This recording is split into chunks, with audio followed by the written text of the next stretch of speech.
Hello and welcome to Soul Portals, exploring psychospiritual horizons with your hosts Cedric Speyer and DeeAnna Nagel. Cedric is an author and therapist who developed the interview guidance model and is a pathfinder in the psychospiritual realm. DeeAnna created the Essential Soul Care model, a model suitable for therapists, coaches, and healers. The monthly episodes of Soul Portals feature guests sharing insights from their personal paths and professional practices. Thank you for tuning in for the Soul Talk with all kinds of trailblazing teachers and guides as Cedric, DeeAnna, and guests explore new evolutionary landscapes.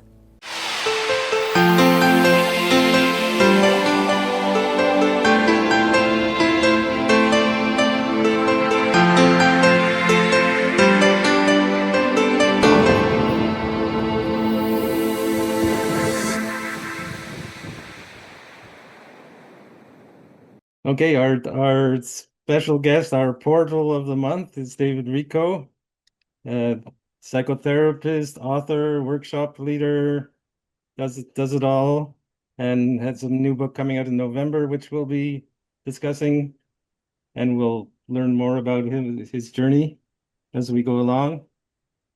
I always start with an opening invocation that goes like this. May the spirit flow freely through this gathering and conversation, allowing it to be both energizing and edifying.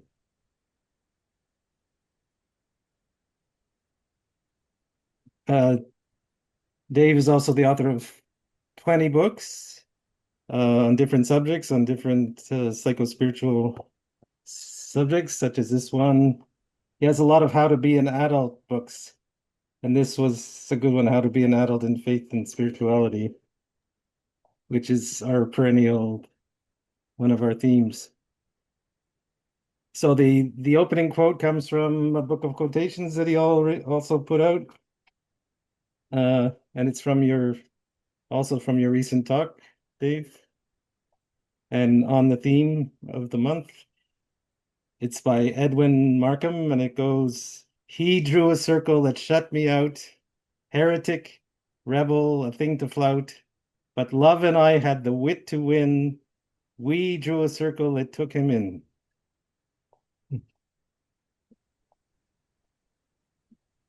Very appropriate for these times. Yeah. That's a short poem by, as you say, Edwin Markham. Yeah. So he was the poet laureate of Oregon. Right. And the new book coming out in November, maybe you could hold it up. Yeah, it's Sweeter Than Revenge, Overcoming Your Payback Mind. And really, and you see the two E's together, that's, the sweet that we're together as partners, shall we say. right. And in revenge, the two are fighting each other. Okay. So That's a neat. and the title is based on a phrase, revenge is sweet. Right. Until it's not. Exactly. Yeah. And yeah, one of the themes, if this is a good way to frame it, is like the difference between, or the transition between retaliation and retribution and restitution. I don't know if is that a good juxtaposition of two ways of approaching it?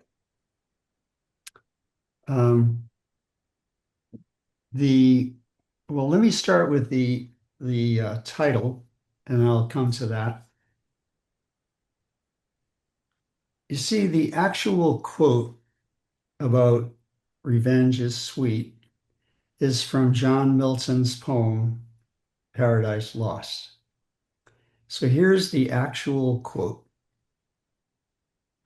Revenge, at first, though sweet, bitter ere long, back on itself recoils.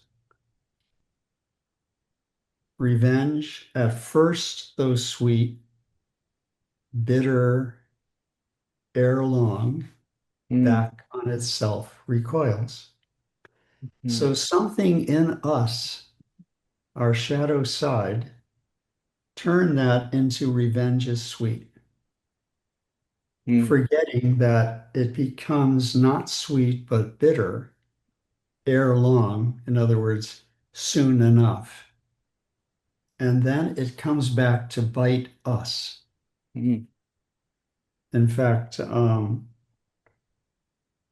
Plato points out that engaging in revenge is worse for the soul than whatever offense came to us from someone else. mm, So now to go to what Cedric brought up, the word retaliation comes from two Latin words. Tal means such, and the re means back. Back as an adverb. So retaliation is do such back to the one who harmed, offended you. Mm. Or another way of saying it is, instead of inventing a response or responding in accord with your own standards, take your cue from the offender and do back to the offender what he, she, they did to you. mm, The word retribution is also from two Latin words. The re, of course, is back. The trib, tribute, as in pay the tribute to the Roman Empire. makes So sense. it literally means payback. Yeah. Tribute, pay, back. And again, it's simply copycat. It's not a creative response. Right. So It what I'm reminds me, trying to offer in my book is an alternative. it reminds me of the saying that it's like picking up a hot coal to throw it at somebody, but you're the one who gets burned. Yeah, that's Yeah. the idea. Well, it's a boomerang. Yes, it's a boomerang. Yeah. That's a good word. So So, my alternative is, and now we have to look at the psychological issue here. When someone hurts our feelings, betrays us, offends us, the appropriate psychological response is grief. Grief consisting of sadness that someone has hurt you and anger that someone has hurt you. So if you were just to do a mindful pause when someone hurts your feelings in some way, you would get in touch with your sadness, you would feel that, and you would also get in touch with your anger and you would feel that. Instead of turning the anger into an immediate vengeful reaction, we would say ouch directly to the person who hurt us. Mhm. And then we would offer to have a dialogue and try to work something out so that we could reconcile. Mm, So that's my alternative to reactive vengeance. mm, And of course, it will require one, that we're in touch with our grief, something that most of us avoid and try to escape from. Secondly, we'd have to have the assertiveness to be able to say ouch to the other person. And third, we'd have to know nonviolent ways of communicating so that we could engage in a dialogue successfully and move toward reconciliation. And then finally, it will call for a spiritual response of forgiveness. Mm. And each of these I talk about in the book. But it took me a while to realize when I started working on the topic that that those four would be necessary if we're ever to have an alternative to tit for tat. Right. And I'd love to hear any questions that any of you have as we go along. Yeah, if you have questions, just put them in the chat. Yeah. And yeah, And DeeAnna, you I had a have a question. question? I do. Okay. You are a very prolific writer. You've been writing about spiritual issues. You're a counselor, you're Jung, all of the things that I love. But I'm curious, and now you're writing, it seems like your writing is always another iteration or evolution. And I'm wondering if you could tell us a little bit about what initially sparked you to go onto this vocation, spiritual vocation. You mean regarding this topic of revenge? Just from the beginning, and then now we're Yeah. landing with the revenge. Oh, okay. Yeah, Sure. a little bit of a timeline. Like what Um, influenced you? Yeah. Like your vocation. I noticed that when I was teaching, I was able to say things in a way that uh, were clear to the students, and they gave me that feedback that when you explain something, we can really understand it. So that led me to figure, well, maybe it would be good to write something so that I could reach a wider audience. And that led to my very first book, which was called How to Be an Adult. And from then, I've felt a calling to address some specific issues. And each time I was uh, in the uh, in the embrace of whatever Holy Spirit seems to be animating me, I wrote a book on that topic. Mm.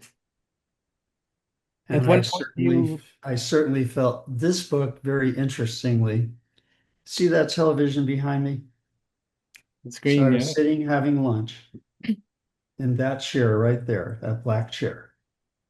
And uh, Netanyahu was on the television, and they had just had the attack that you're aware of. And he said, it was October 7th, 2003. And he said, I intend to retaliate against Hamas like the world has never seen. When I heard that, I felt the calling. I need to say something about an alternative to revenge because it's so deeply in the human psyche. There has to be some alternative that saves life and creates reconciliation rather than destroy. Mm. So I got up from that chair and got into this chair, and I started writing this book. Good. So And that's it's 2 years. Yeah, It's and this is the exactly first 2 time years. in my life this ever happened. right. You Today know, is so the fast. today is the 2-year anniversary. So This is the anniversary, yeah, and so it's great to be here to I'm talk. glad you brought it up because I have a question. So, but for starters, of course, without going into the sides of it, not this is not the place for that discussion, but it does raise the issue of when there's an ongoing threat. So everything you said about um, revenge, retribution, being hurt, and the fourfold process to healing. How does that apply when there's an ongoing threat like as Israel has been experiencing? That's not a one-time event, and the Hamas is their whole purpose is to arrange an infrastructure so they can do it again. So how does that fit into retribution or restitution or some way of reconciling that without the revenge motive? Well, that would require work with the United Nations and people who are trained for mediation. And I know it hasn't really happened, unfortunately, but the book is specifically about revenge happening in personal relationships, Yeah, which is the only topic that I could address. right. So, But it does start obviously, with I'm hoping it would apply it does politically. start with the personal, with all of us, Yeah, right? And then it can echo out into the collective. yes, I agree. Yeah. I did think of that. I thought, well, if we could just change something in our own life, Yeah. uh, it would make a difference. Yeah. Being Because brought up as an Italian person here in America, um, revenge, all through my childhood, revenge was not only thought of as legitimate, it was thought of as necessary. Otherwise, people are going to walk all over you. They never got it that that Jesus proposes in the Sermon on the Mount that we love our enemies, do good to those who hate us, bless those who curse us, pray for those who um, mistreat us. They didn't have the Buddhist element that says, show loving kindness to all beings, including those who are your enemies. Mhm. And I don't hold any of that against anybody, but it took me many years to find those wonderful teachings. And I am totally allied with them. I believe they are the way that we humans will survive, not the path of, I intend to retaliate like the world has never seen, Mhm. What which if you leads to what's happening in Gaza right now. yeah. What if you have a neighbor, like either individually or collectively, whose intention is to kill you? So, and of course, Jews have a long history of experiencing that, and now history is repeating itself with a organization, and that's their mandate to wipe you off the map, and that's their goal, not to build their own country, but to destroy another one. So we don't have to pursue it, but because we want to talk about the personal, but there is that big picture problem. Well, society offers a way of dealing with somebody who's threatening you physically, which is to contact the police rather than take the law into your own hands. Revenge began in cave people times when there was no such magistrate to turn to. You just had to defend yourself with the club in your hand. But now we have ways, legal ways, hopefully, by which you can get redress or protection. So it's even illegal to engage in revenge, equivalent of take the law into your own hands. We're supposed to turn to the appropriate resources in the community. Mhm.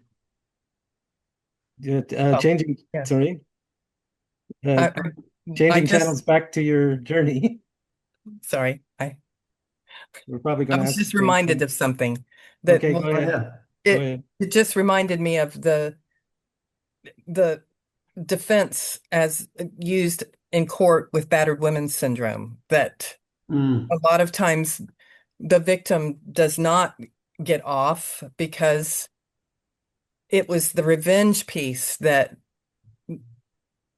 rejected, because there were things in the community in place for the battered women to have sought, even though I believe that there are reasons why they can't. Yeah. Many, many reasons. But yeah, it just reminded me of that defense. Yeah. Yeah, there's so much injustice. Yeah. Yeah, I wanted to get back to your journey in the sense that at one time you had an explicit religious vocation. Like, Yes. and can you tell us about that and the transition to your present vocation? Yeah, I was ordained a Catholic priest in 1966.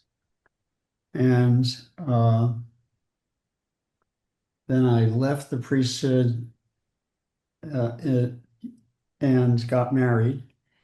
And uh, then in 1971, I found Buddhism. And I've been um, hopefully working with the Dharma all these years. And at one point, I made a vow to Buddha that I would never again retaliate Mm, knowingly. mm, And of course, in Catholicism, I had learned about the Sermon on the Mount, and I have a chapter in the book on that teaching. And I guess all my sense of a calling and service that began in the priesthood just carried over and turned into teaching and writing and being a psychotherapist and um, also a person who teaches counseling skills and a supervisor.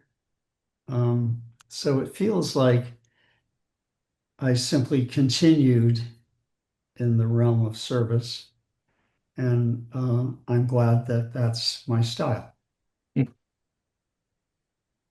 And do you have an integration of Christianity and Buddhism that was there a convergence of those paths? I didn't quite get that. Was there a convergence of Christian and Buddhist paths? Oh, yes. Yeah, very Yeah, much so. yeah. Yeah.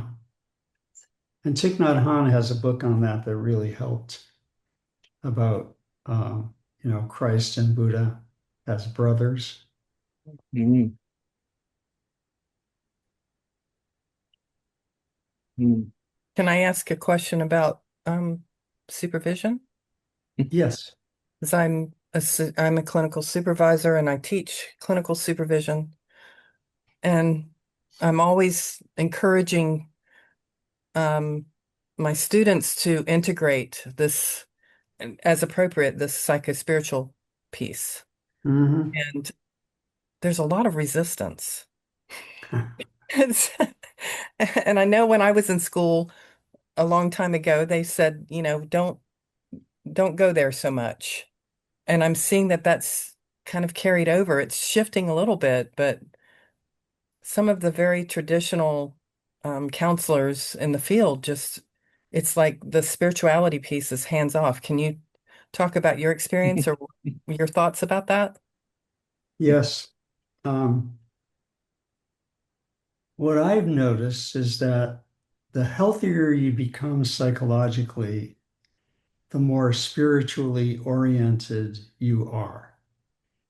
And that would especially include an ethical sense and a real commitment to moral standards. And so, on a personal level, it seems as if um,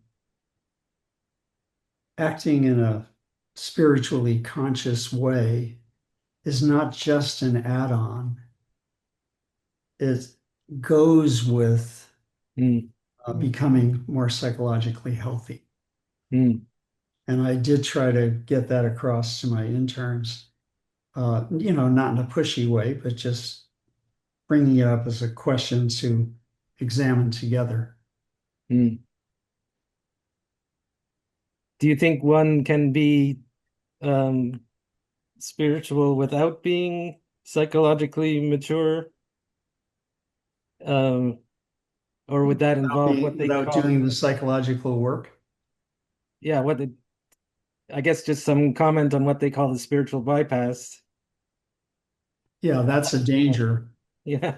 And it that catches we up with you. imagine. Yeah. Yeah, Like my that our generation became quote unquote spiritual very early in life in our development, and then ran into the unfinished business of maturity, basic maturity and psychological integration, because you can run, but you can't hide from that. yeah, good way of putting it. Yeah. Well, I think that for me, the key term here is psychospiritual, Yeah. right? Yeah. Not just psychology and not just spirituality, but Hmm. it's the blending of the two. Yeah. That at this point in my career, I don't know how to separate out of my work. But I, Well, I suppose there was a time when I did. I guess it's become integrated, and that's wonderful, isn't it? Yeah. Yeah. Since you're a mentor to many, is there someone or some persons who mentored you? Do you have a mentor that influenced you or a role model? I think mainly the Buddhist teachers that I've come in contact with, Hmm. but no specific one person. Yeah. And you've spent time at Buddhist retreats or in Buddhist monasteries? Yeah, in fact, this Saturday I'll be doing a annual workshop at our local Zen center with a Zen priest. She and I do a presentation every year called Love and Power. And each time we orient it toward a specific way that those two can come together. Um, so actually, I could put something in the chat in case anybody wants to come to it on Zoom. Yeah, that would be Sure. good. Okay. Yeah. But do any of the other people in the group here have something they'd like to bring up? Or do you have any questions? So far as their internet, some internets are being unstable. Okay, I'm going to put something into the chat now on what I'm doing, just for your information.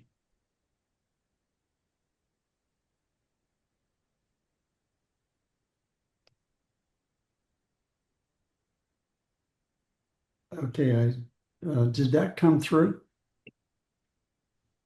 No, I don't see any. Okay, I put it in there and I pressed return, but nothing happens. And then I It's a pressed little, enter to send, yep. but that didn't work. Mm,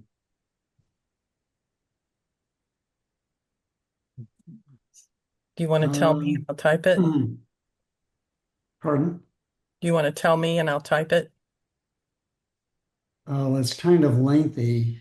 Okay. so you did the message everyone field and then clicked enter to send, or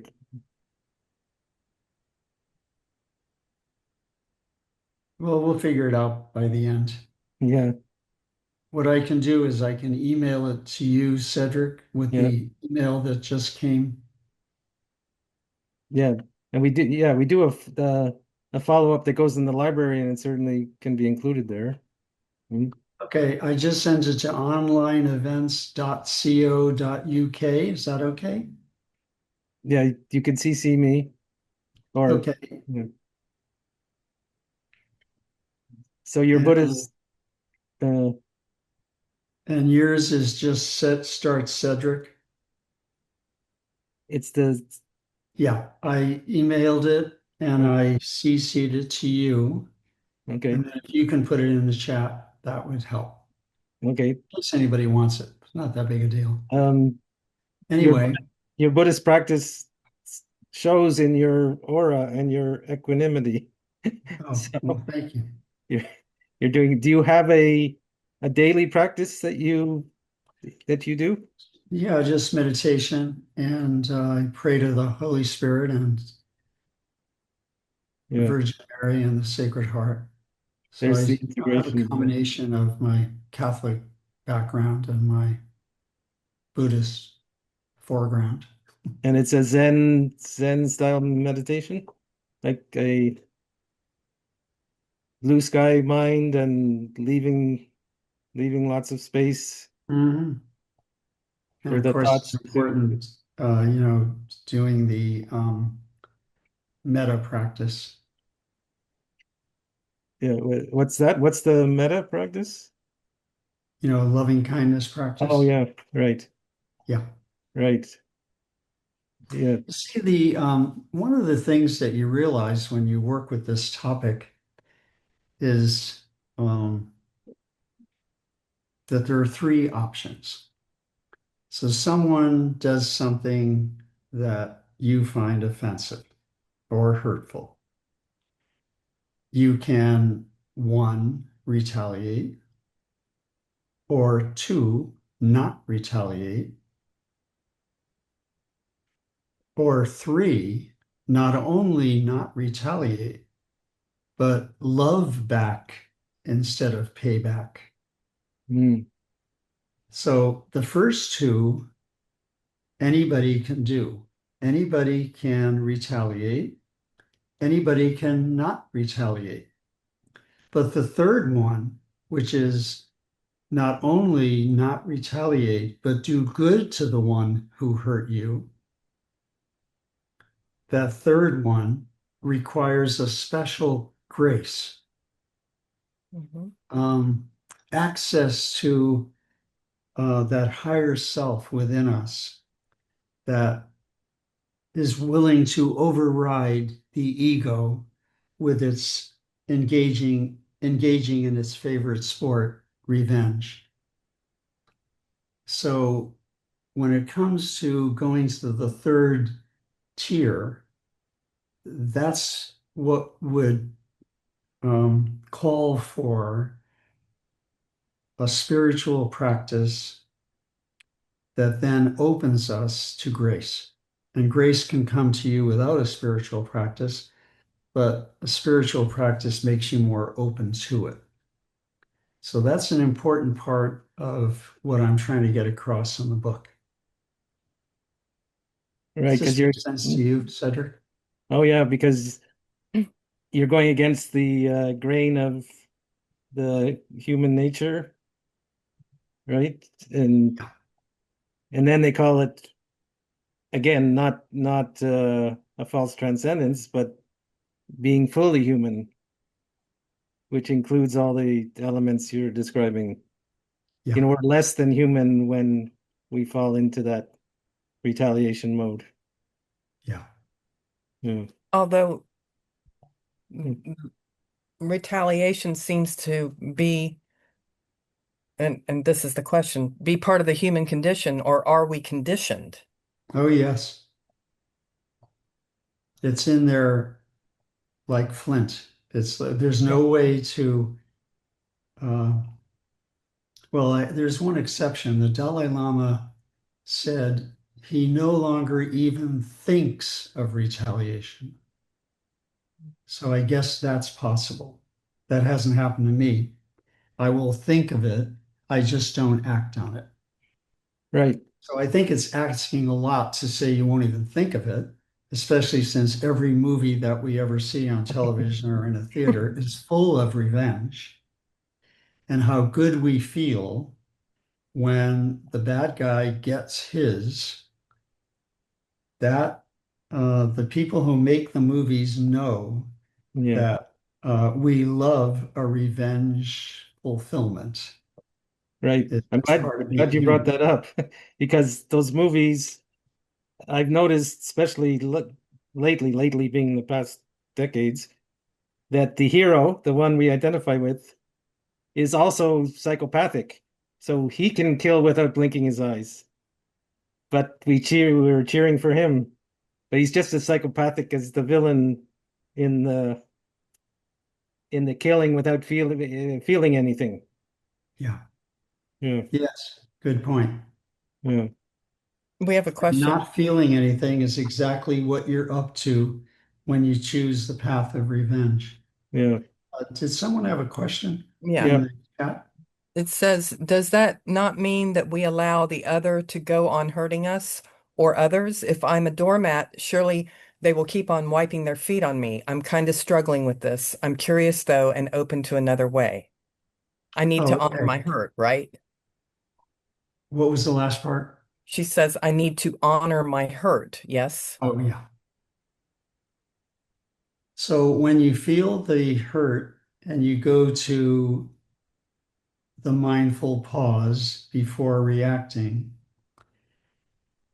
and when you let yourself feel the grief, that's when the anger comes up. And that's the healthy anger that says, ouch, and makes it clear to the one who offended you that you do have boundaries and that you're not going to allow any further hurt, and and that you're um, indignant about the hurt that's already happened.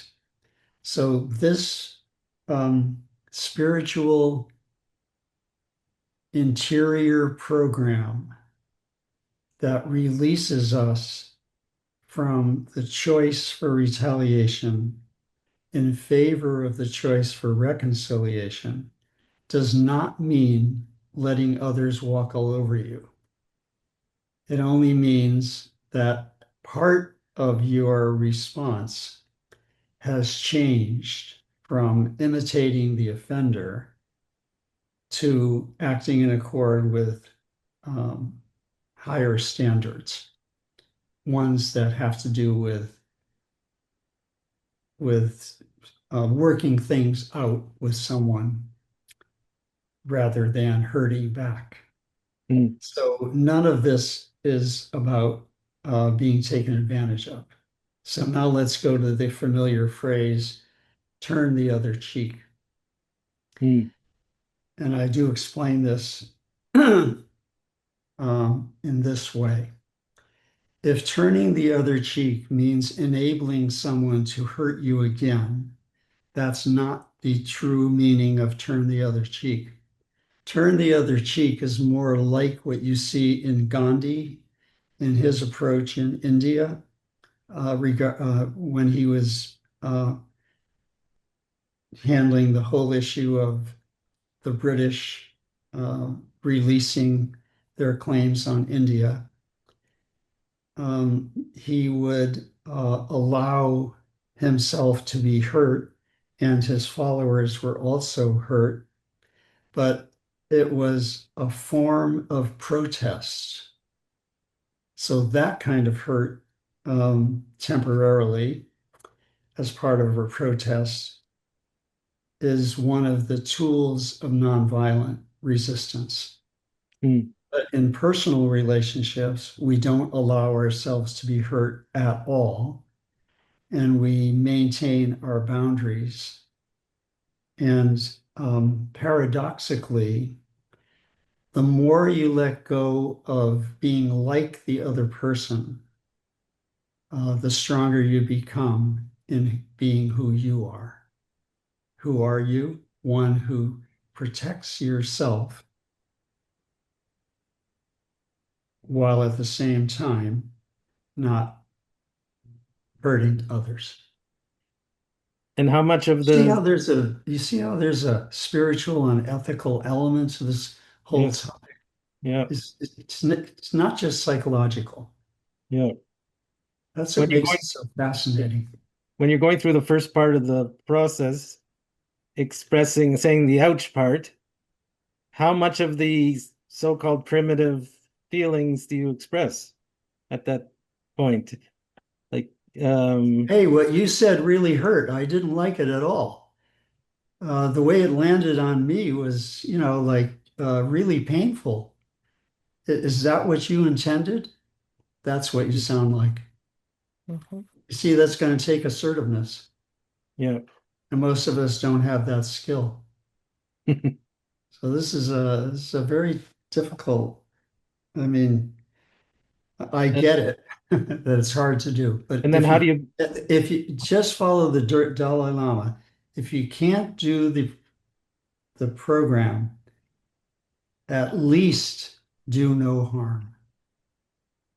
right, the to follow your role play, if the other person says, well, I only did that because you did that to me, and the tit for tat, how do you get beyond the tit for tat? And Yeah, there's no more tit for tat. There's no more pleasure in tit for tat. right, so if it comes back at you, so they're not saying, oh, like, I understand how you feel, I'm sorry it landed. If they're saying, you know, you remember what you just did to me, yeah, that. So then what's just following the role play, what's your response to that? If the person is not joining you in sharing of feelings, they're coming back saying, well, the only reason I did that to you is because you did this to me. Oh, okay. Now we can open a dialogue. Yeah. Now we can talk about our mutual pain. And now we can acknowledge that we have hurt each other. As Hamlet said, I have shot my arrow over the house and it has hurt my brother. That's what I want to talk about. So let's end the retaliation and go to nonviolent dialogue. That would be the next step. And by the way, this also applies to the court system. It's the difference between punitive justice and Restorative. restorative Restorative. justice. Yeah.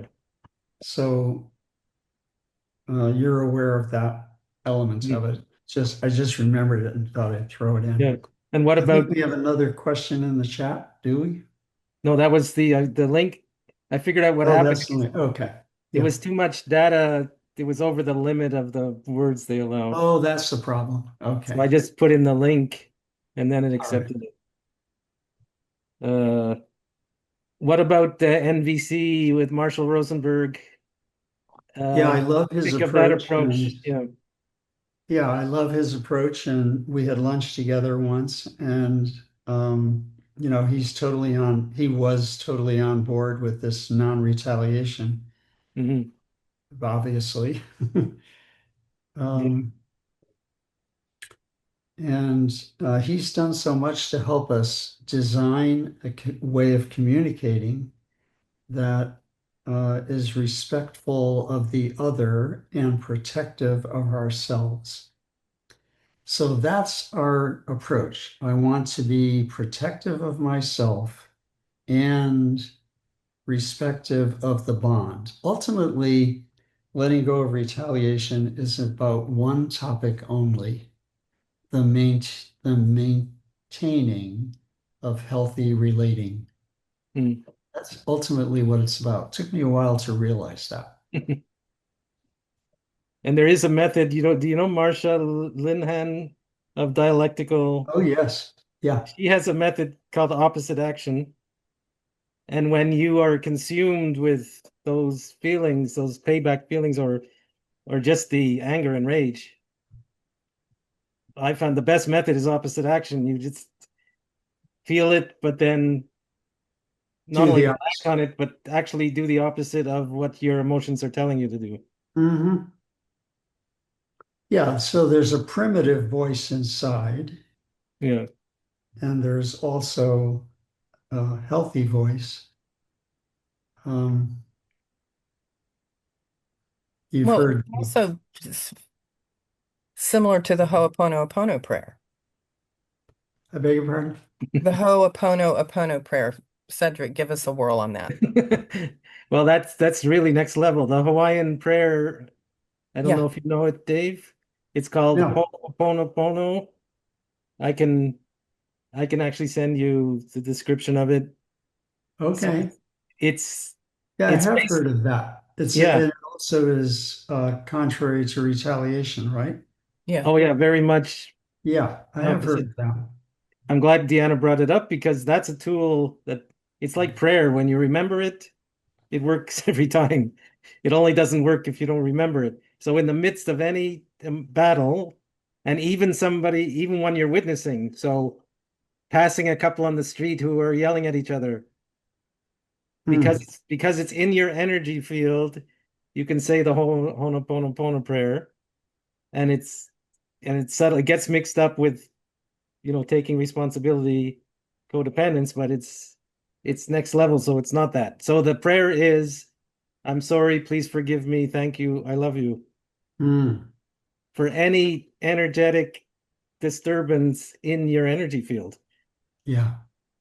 Well, that's which you beautiful. are in a mystical way, energetic way, you're taking responsibility for it, not in the personal way, but in the energetic field, and it is really powerful.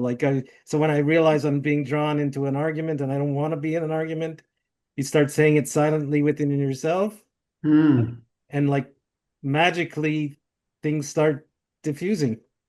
Yeah. It's like a mantra. I'm sorry, please forgive me, thank you, I love you. You can be talking to the person and running that prayer. Yeah. So I recommend anyone who wants to experiment with it, like give it a try and see for yourself. Somebody's asking for it, so I'm gonna pull up the link and post it in. Julie Stone, do you have a question? Julie, Critically, do you want to unmute? well, we do it by the chat. So You critically, do it by chat. Okay, yeah, go ahead. critically, it involves whole community engagement in problem solving. That's what Yes, David's saying. that would be the ideal. Yeah. It's hard to herd cats, but yes, that's what it's about. I do want to point out something else that you might find interesting. This changed my whole belief system regarding hell. Hmm. Hell as eternal retribution for having offended God, higher power. That would make God totally primitive. That would not be God is love. Behold the heart that has loved humanity so much. That kind of a God would not have a hell waiting for us Hmm. so that he, she, they could get back at us, not only temporarily as we humans do, but for all eternity. So you would want to ask yourself, do you still have a belief that there's a hell in which a higher power will get back at all the people who have ever hurt you, since you weren't able to get back at them as much as you would want, as you wanted to? Yeah. Isn't it an interesting spin-off to this topic? It's Very funny. much so. Very much I so. just blogged about that. So Oh, it's very okay. synchronous that we're having this conversation because that was Yeah. the blog I Uh-huh. wrote yesterday. Can you put the Yeah. link in the chat to that blog? Yep. Yeah, one of the pundits, like Chesterton or Mark Twain or somebody, said nobody needs forgiveness more than Satan. Yeah. Right? That yeah, but Now, it's I want to point out about forgiveness. From my point of view, forgiveness is not just letting someone off the hook. It's certainly not excusing what you've done to offend me. Forgiveness is something internal. Pardon is from one person to the other. It's an interactive. So the judge pardons you from your offense, saying you don't have to pay a fine and you don't have to spend time in jail. That's pardon. But when it comes to forgiveness, it's in a whole other category. The judge can pardon you, but can't forgive you. To forgive is to let go of resentment, ill will, blame, and the need to retaliate. Mm. So if you think of forgiveness that way, instead of I'm excusing what happened, you're more likely to open yourself to that grace.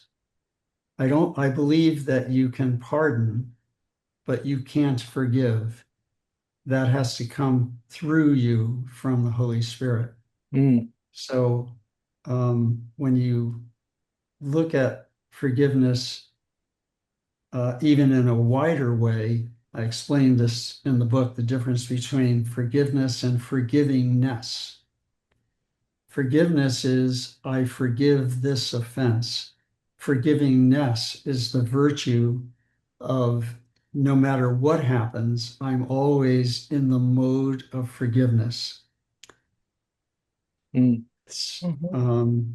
it's a whole spiritual attitude that you can't make yourself get into, but you can open yourself to whatever spirit will let that happen.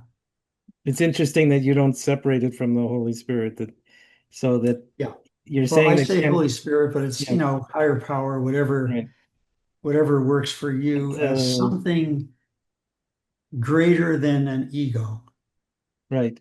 We can't do it just on our own Yeah. ego-centered terms. And if you completely um uh if you're completely against anything that sounds like spirit in a transcendent way, you can instead say the evolutionary impulse of the universe to further cooperation in order for us all to survive. So Wow. you can go to that if you can't believe in grace or Can, spirit Anna, can you or put that in the chat? whatever. The evolutionary. Can you repeat that again? What you said Evolutionary it? drive toward survival, which has to include cooperation rather than division, Right, reconciliation rather than retaliation. right. Can you say a word about, Retaliation, all we have is destruction, right. Can you and say a that's word not about the how purpose this, of evolution. can you say a Sorry. word about how this plays out in very close relationships such as marriage? So let me give you an example. Say you're in a marriage, that's gone on for years and you find out, like, it takes a long time to get to know someone. You find out one of their core beliefs, ways of being contradicts one of your, a core value for you, creating animus, like animosity on that primitive level. Like, how could a person so close to me believe what he or she believes, let alone express it and reject my, opposing view? Like that crunch time in a marriage. Like, so how would the principles you're talking about be applied? That would be the spiritual practice element, wouldn't it? Mhm.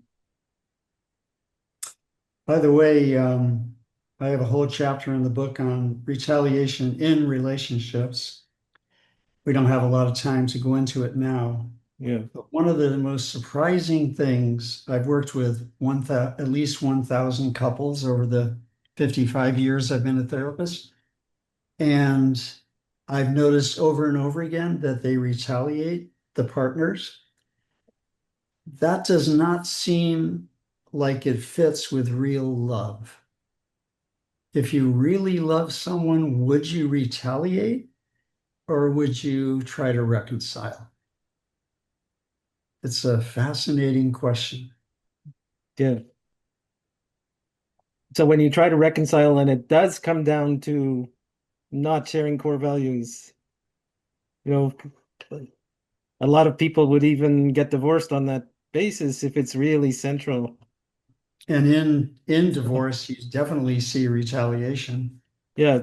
So if there's a real clash of core values, how does this philosophy, spirituality apply in that moment? Well, your core value would be loving kindness in all circumstances, Hmm. Okay, while then. at the same time saying ouch. The ouch is part of the expression of love. I honor you by telling you about my real feeling. Right. So it goes beyond like that agree to disagree truce. Yeah, it goes beyond just agree to disagree.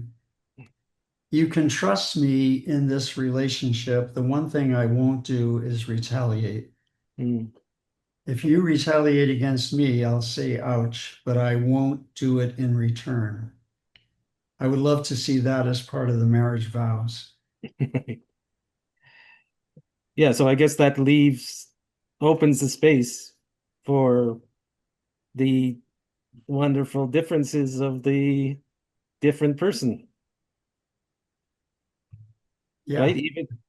Even if they in fundamental ways are different from you, then it opens the space to vive la différence instead of trying to eliminate differences in the name of some union, right?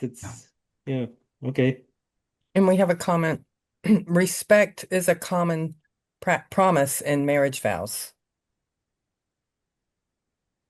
Okay, yes. question mark. Yeah. Question mark. Yeah. Oh, it's a question? Yeah, like so are you including that respect is a common promise in marriage vows? Oh, yes, very much so. Yeah.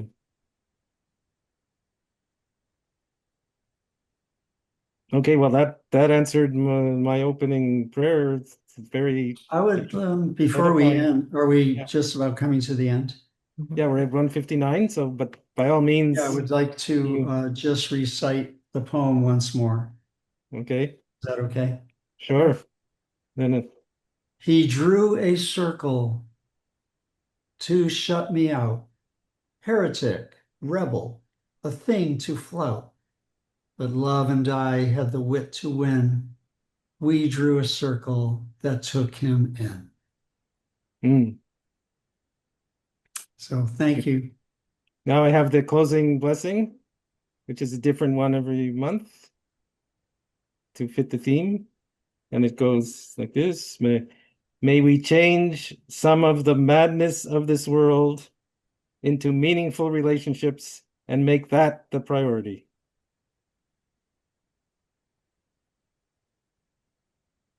Amen. Amen. Thank you, Dave. Thank you for everyone in attendance.